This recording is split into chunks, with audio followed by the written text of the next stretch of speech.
우리 예배가 성령의 충만한 임재가 있는 예배되게 하여 주시옵소서. 아버지 주님 앞에 찬양함이 기쁨이 되고 은혜가 되기를 소망합니다. 우리 모두가 하나님 앞에 찬양함으로 영광 돌리는 주님의 귀한 백성들 되게 하여 주시옵소서.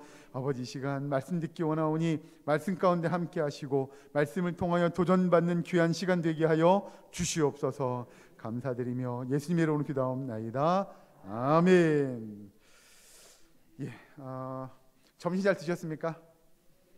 예, 환절기라 그런지 감기 드신 분들이 꽤 많은 것 같습니다.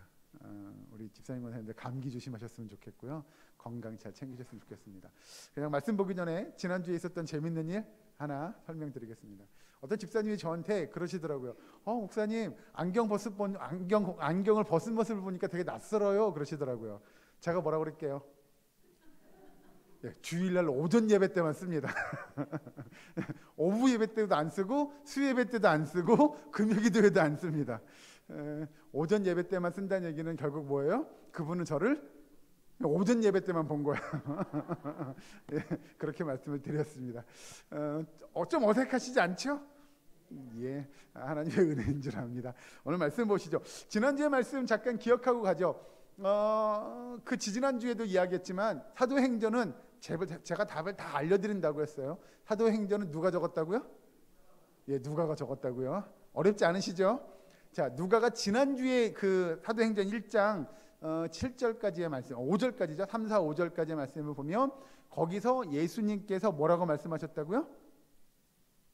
지난주에 기억나십니까? 오늘도 사실은 그 답이 거기 들어있는데 예수님께서 누군가를 기다리라고 하죠? 누구를요?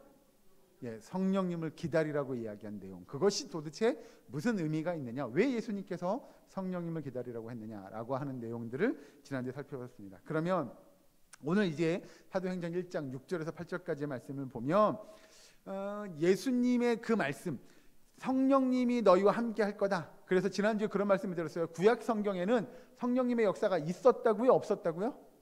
있었다고요. 어떻게 일어났다고요? 예, 특정한 때에 특별한 사람에게. 그렇죠? 그러나 이제 신약시대 예수님이 오시고 그리고 부활하시고 난 이후에 오실 성령님은 어떻게 한다고요? 예?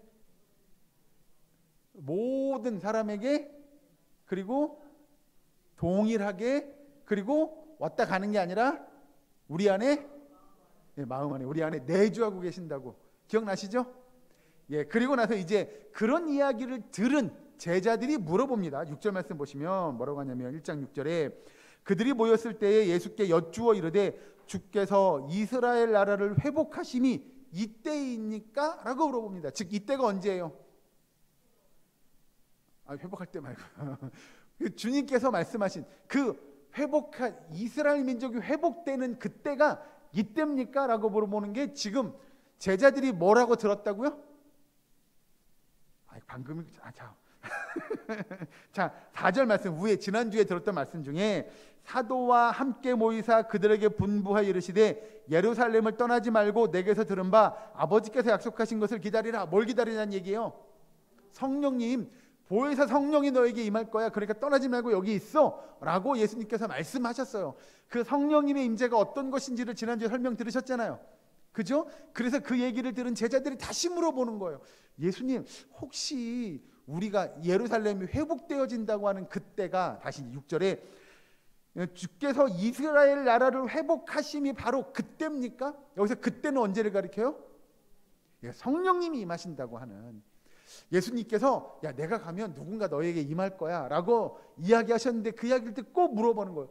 혹시 예수님 이 이스라엘 민족이 회복되어지는 그때가 바로 그때입니까?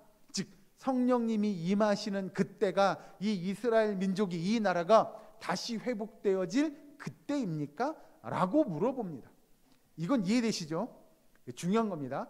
그 내용인 즉슨 이스라엘 백성들이 이스라엘 민족이 다시 회복되어진다고 하는 그건 뭐냐면 지금 굉장히 이스라엘 이 제자들도 굉장히 좀 정치적인 발언이라고 보여지죠. 왜냐하면 지금 이스라엘이라고 하는 나라는 누구의 압제를 받고 있어요? 예, 로마의 압제를 당하고 있는 거예요. 그런데 여기서 6절에서 이야기하는 이스라엘 나라를 회복하심이 여기서 회복은 결국 어떤 회복이냐면 그동안 우리가 로마의 압제를 당하고 있는데 하나님 이제 우리가 회복되어서 로마의 압제로부터 벗어나는 때가 바로 그때입니까? 를 물어봅니다. 그러니 이건 정치적인 거죠. 이제 우리에게 우리가 이해하기 쉬운 표현으로 한다면 이제 우리가 자주국가, 우리의 주권을 회복하고 일종의 독립을 이뤄내는 그때가 바로 성령님이 오시는 그때 그런 일들이 이루어질 겁니까? 라고 하는 거고, 이 생각은 사실 지금 유대인에게도 동일합니다. 다시 회복되어질 그날, 즉 이스라엘 민족이 회복되어지는 그걸 꿈꾸는 건 뭐냐면 어느 왕 때처럼요? 그렇죠, 다윗 왕 때처럼요.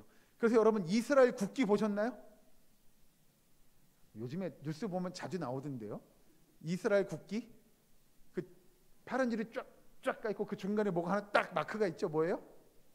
별 모양이에요. 이 별의 이름이 뭔지 아십니까? 다윗의 별입니다. 그래서 이스라엘은 지금도 그 옛날 다윗 왕의 통치가 있었던 그 시절로 다시 회복될 것을 꿈꾸는 나라예요.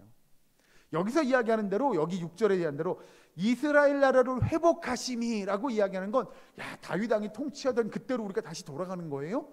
그 나라가 이스라엘 민족이 다시 회복되는 거예요? 를 그들이 물어보게 되죠.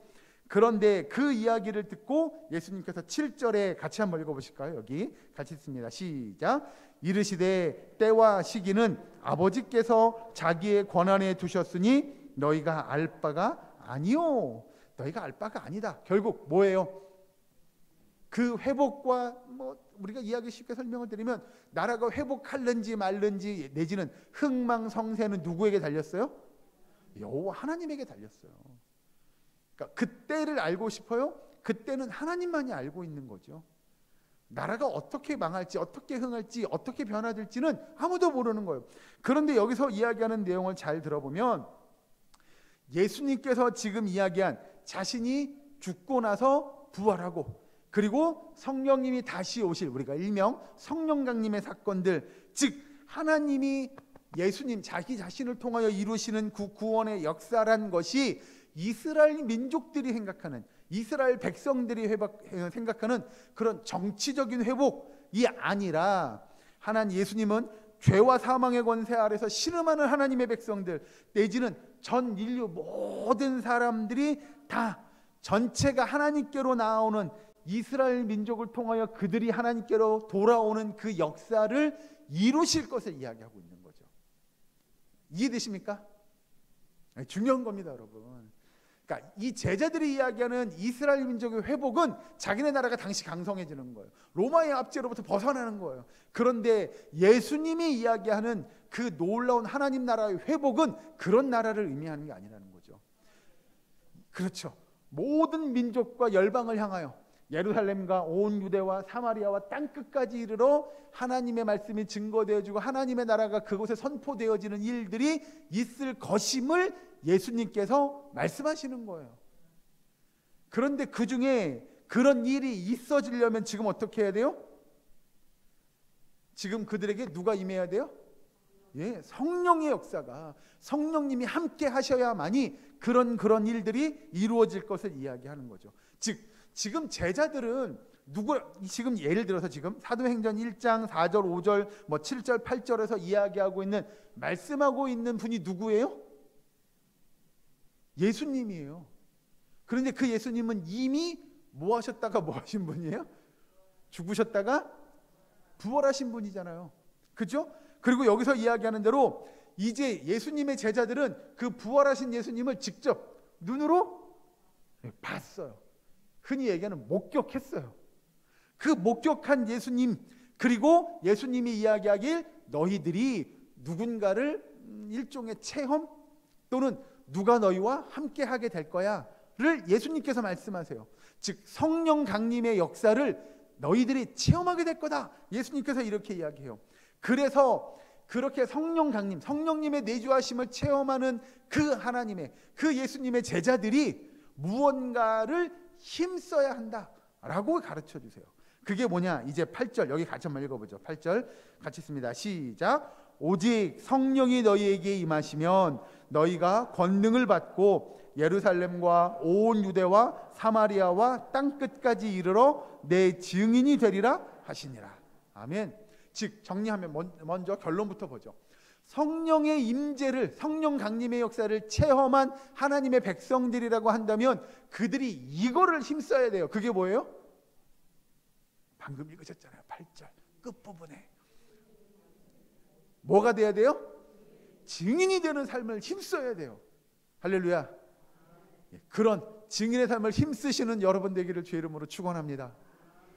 여러분, 성령의 임재가 나와 함께 있다고 하면 성령님의 임재를 경험한 백성들은 당연히 성령님의 임재를 가지고 나아가서 증인된 삶을 살아야 돼요.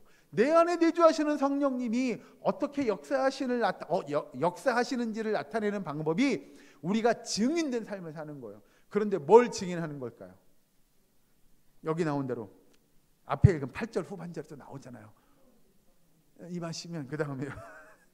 그 중간에 끝부분에 가면 뭐라고 그래요? 이르러 그 다음에 뭐예요? 내 증인이 되리라. 내 증인은 누구예요? 누굴 가리키는 거죠? 예수님을 가리키는 거죠.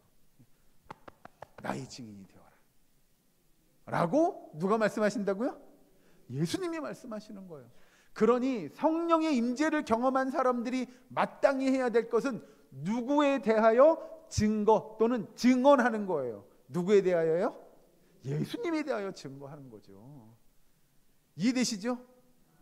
그래서 자, 중요한 건, 그러면 성령의 임재를 체험한 사람들이 예수님에 대하여 증거해야 하는데 그 앞부분에 이제 8절 앞부분에 가면 이렇게 합니다. 오직 성령이 너희에게 임하시면 너희가 뭘 받아요? 권능을 받고, 이렇게 이야기합니다. 자, 그렇다면 여러분에게 질문 하나 하죠. 여기서 이야기하는 8절에 오직 성령이 너희에게 임하시면 너희가 권능을 받고 라고 이야기할 때 성령님께서 우리에게 임하실 때 우리에게 약속되어진 성령의 권능이란 건 도대체 뭘까요? 자, 여러분이 생각하시기에 성령의 권능은 뭘까요?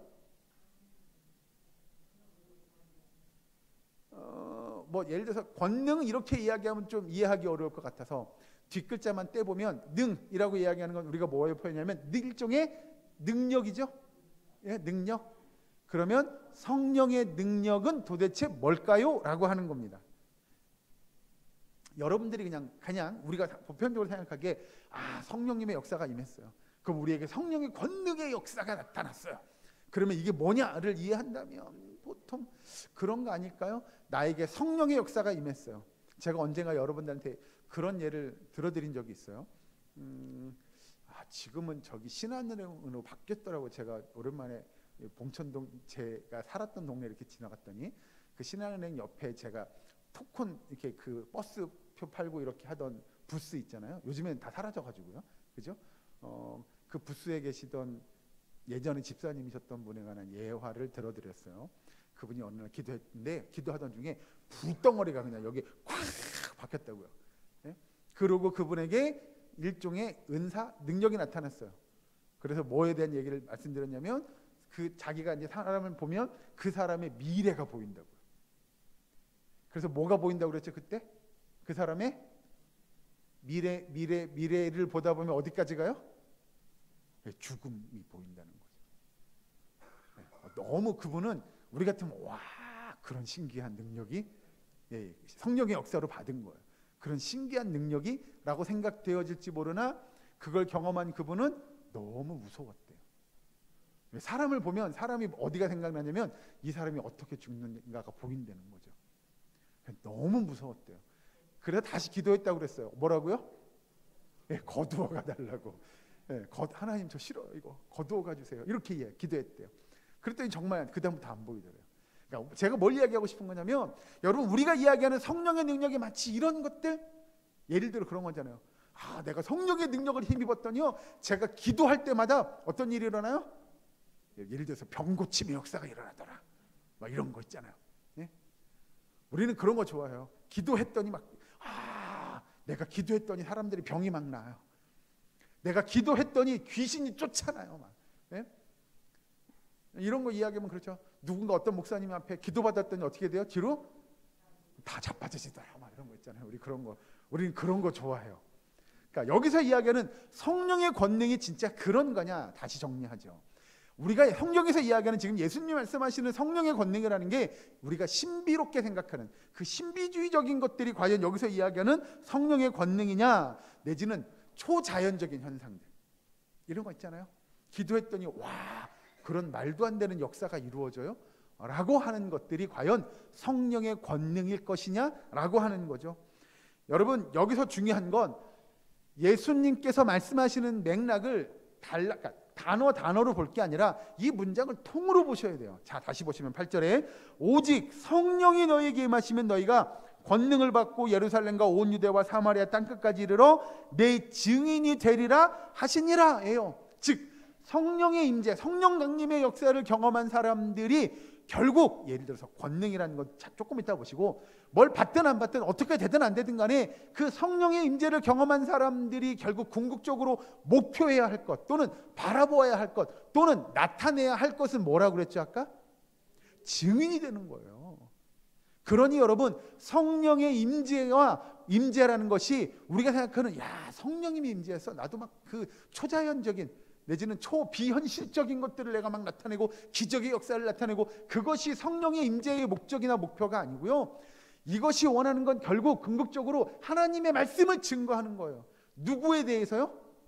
예수님에 대해서. 내 증인이 되라고 했잖아요. 그러니 성령의 임재를 경험한 사람들이 나타내는 권능이라고 하는 건 결국 그 능력을 가지고 예수 그리스도를 증거하는 삶을 살으라고 성령의 능력이 저와 여러분에게 임하는 줄로 믿으시기 바랍니다.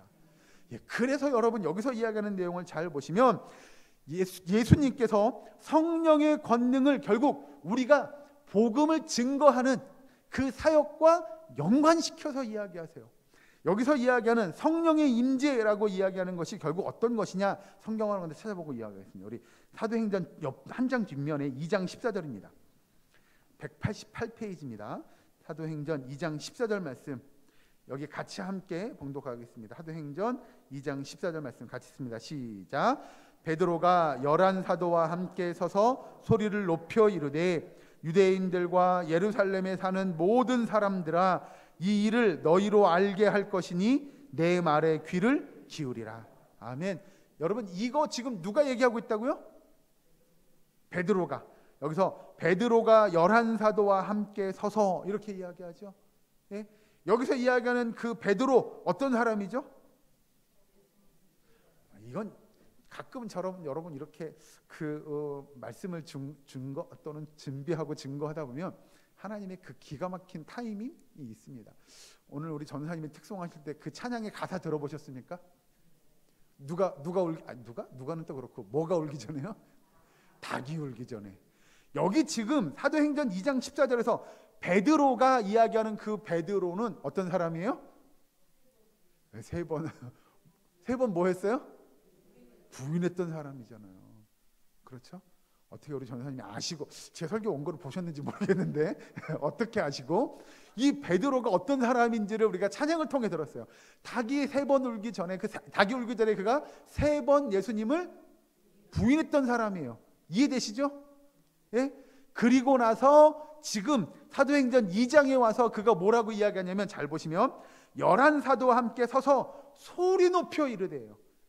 뭐라고 하냐? 유대인들과 예루살렘에 사는 모든 사람들아, 이 일을 너희로 알게 할 것이니 내 말에 귀를 기울이라 라고 그가 뭐하고 있어요? 외치고 있는 거죠. 소리 높여서. 자, 이거를 잠깐 시간을 돌려서 앞으로 돌려보면 베드로가 지금 이 말을 할 때와 이 말을 하기 전, 예수님을 부인할 때는 불과 며칠 정도의 차이가 있을까요? 그렇죠. 십자가 사건 바로 일어나기 전이잖아요. 그리고 지금 예수님이 사흘 만에 부활하시고, 그리고 오순절 성령 강림에 관한 경험을 하고 난 베드로잖아요. 이 시간을 대충 약 계산해도 며칠이 채 안 될 것 같아요? 3일이요? 이게 대충 약 50일이 좀 안 됩니다. 네. 그러면이에요. 아니, 이 50일 상간에 어떤 일이 있었기에 50일 전에, 대충 50일이라고 생각하고 50일 전에는 뭐 했던 사람이요? 아유, 저 몰라. 저 모르는 사람이에요. 저 그 사람 아니에요? 라고 부인했던 베드로가 지금 50일 후에 뭐 하고 있다고요? 예루살렘 주민들이여, 모든 백성들이여, 제발 내 말을 좀 들으세요 라고 지금 그가 외치고 있는 거예요.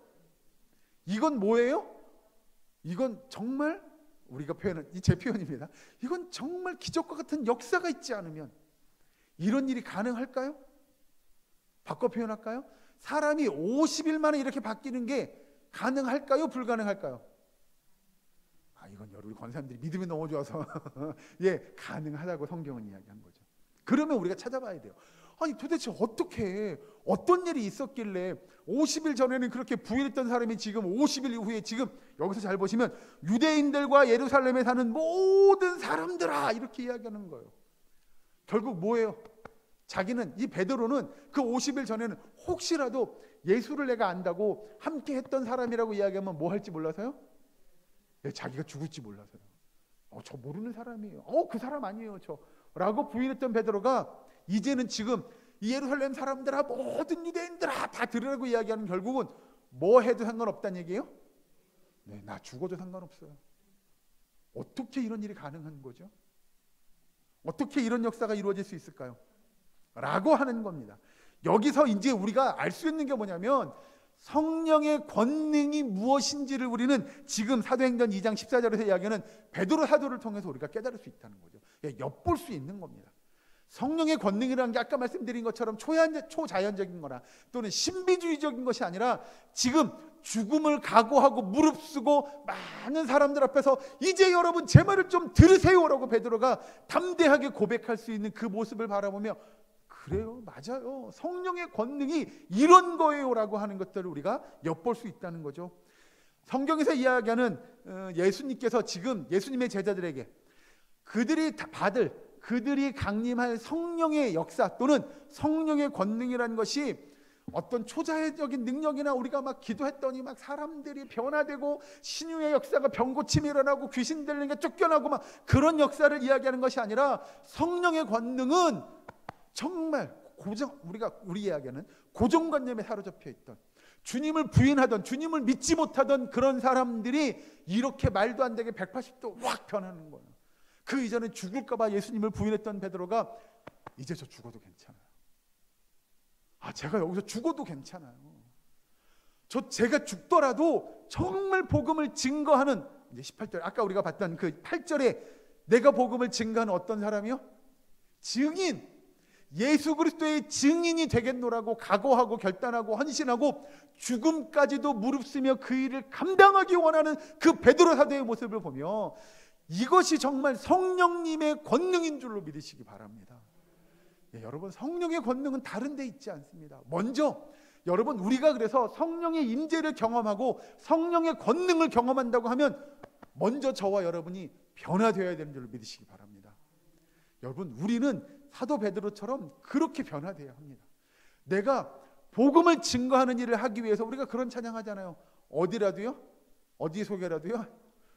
불 속에라도 들어가서, 골고다 언덕길을 올라가더라도, 내가 가서 주의 복음 들고 그 복음을 증거하겠노라고 결단하고 헌신하는 그것이 성령의 권능인 줄로 믿으시기 바랍니다.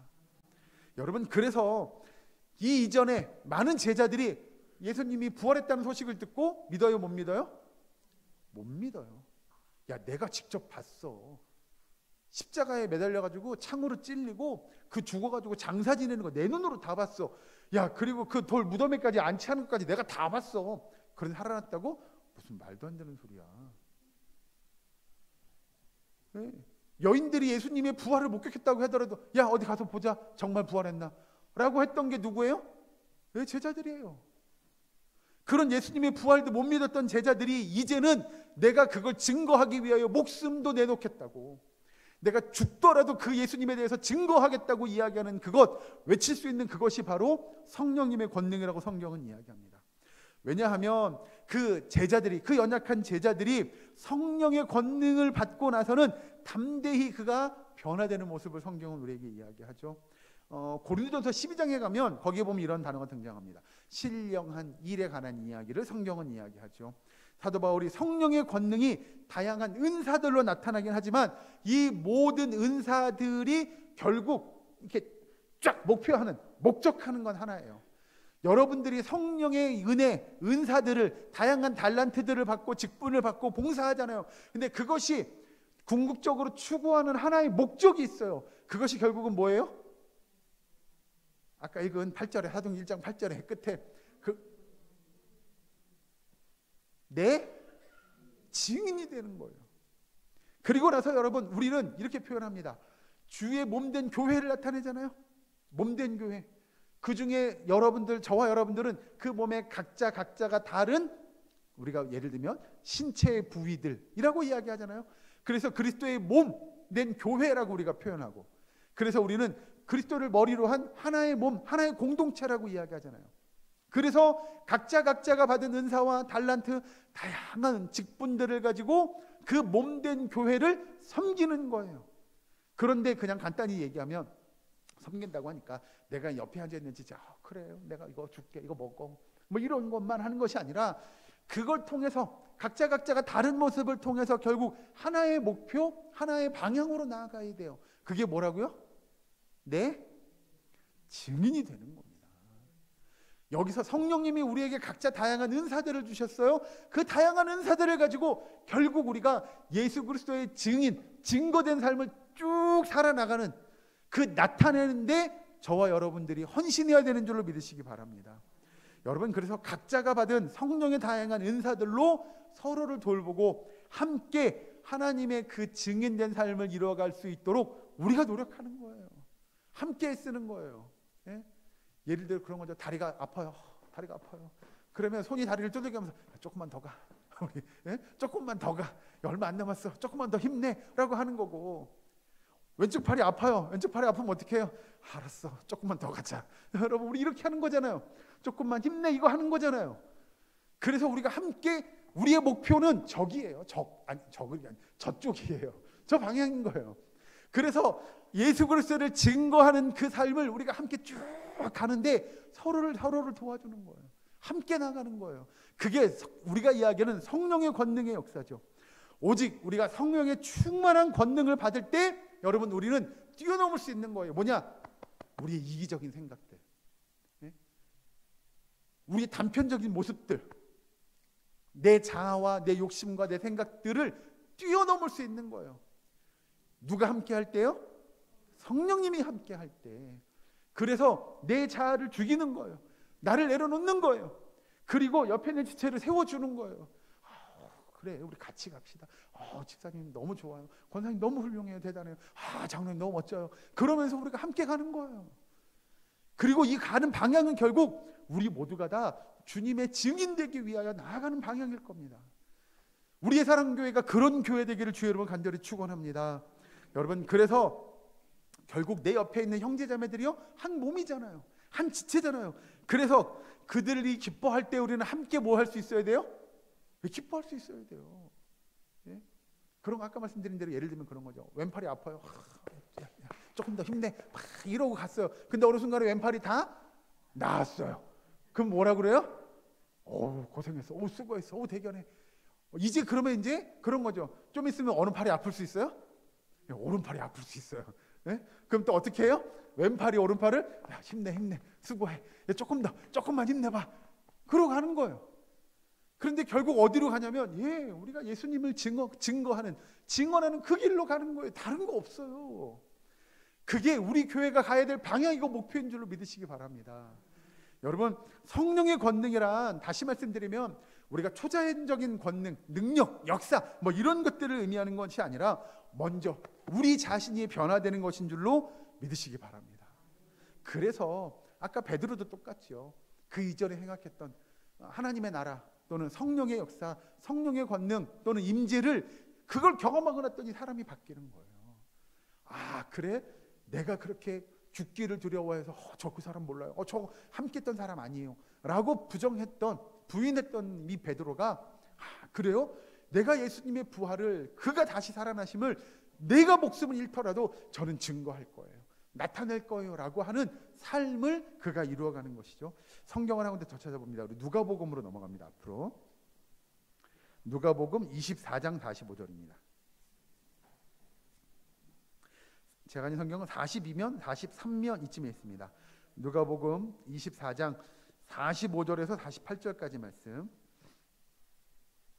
제가 한 절 읽고 여러분들 한 절 읽고 한 절씩 교독하겠습니다.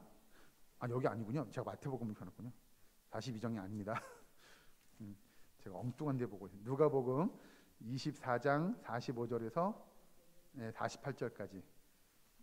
죄송합니다. 누가복음 24장 바로 앞부분이에요. 24장 45절에서 48절까지의 141면에 있습니다. 신약성경. 제가 한 절 읽고 여러분들 한 절씩 교독합니다. 이에 그들의 마음을 열어 성경을 깨닫게 하시고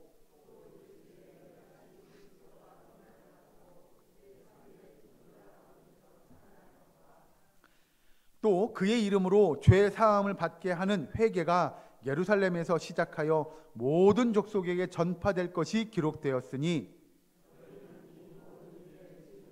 아멘.